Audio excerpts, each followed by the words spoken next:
Let's understand two concepts related to inflation: demand pull inflation and cost push inflation. तो सबसे पहले demand cost push inflation देखते हैं पहले। तो कॉस्ट पुश इन्फ्लेशन में क्या होता है, हमें सप्लाई साइड की तरफ से देखना होगा, क्योंकि आपको एज अ प्रोड्यूसर सोचना पड़ेगा कि आप एक बड़ी सी फर्म के प्रोड्यूसर हो, एक फर्म चला रहे हो। तो उस केस में आपके कुछ खर्चे होंगे। मान लो आपके खर्चे, लेबर की कॉस्ट हो गई, वो बढ़ जाती है। आपके साथ साथ जितने भी बड़े फर्म होती है उसकी कॉस्ट बढ़ जाती है। जब ओवरऑल इकोनॉमी में ऐसा होगा तो एग्रीगेट सप्लाई जो होगी वो कम हो जाएगी। खर्चे बढ़ रहे हैं तो आप प्रोड्यूस भी लेस करोगे, तो एग्रीगेट सप्लाई लेस हो गई, कम हो गई। एग्रीगेट सप्लाई कम हुई तो वो लेफ़्ट शिफ्ट हो गया ग्राफ में।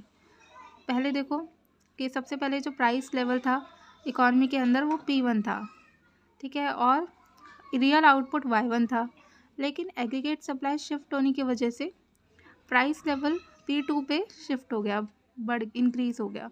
मतलब पहले जो चीज़ 10 रुपये की मिल रही थी वो 20 रुपये की मिलेगी।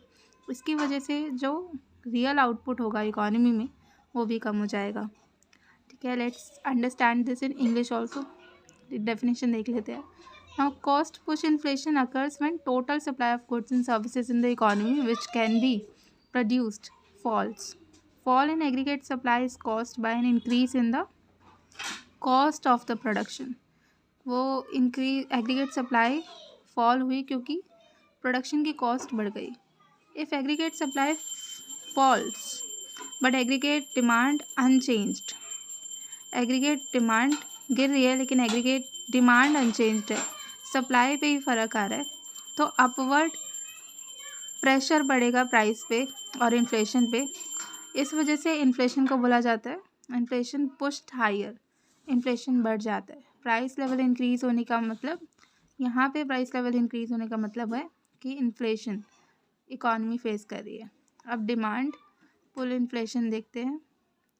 डिमांड पुल इन्फ्लेशन में क्या होगा, डिमांड पुल इन्फ्लेशन में हमारी डिमांड बढ़ जाएगी। डिमांड के बढ़ने की वजह से डिमांड जब शिफ्ट होगी राइटवर्ड तो उसकी वजह से प्राइस लेवल दोबारा से इंक्रीज़ होंगे, क्योंकि हम इन्फ्लेशन ही बढ़ रहे हैं तो इन्फ्लेशन के टाइप्स बढ़ रहे हैं, इन्फ्लेशन तो होगा ही होगा। हम देख लेते हैं कि रियल आउटपुट पे क्या, जीडीपी पे क्या असर आएगा जब इन्फ्लेशन होगी। तो एग्रीगेट डिमांड के इंक्रीज़ होने की वजह से जो हमारा रियल आउटपुट है वो भी बढ़ेगा। इन्फ्लेशन बढ़ती है तो डिमांड भी जीडीपी भी बढ़ती है, और इसको हमने फिलिप्स कर्व में भी पढ़ा है। तो I think basically it solves the issue between inflation के two type, demand pull and cost push. It's very tongue twisting to speak, so thank you for watching.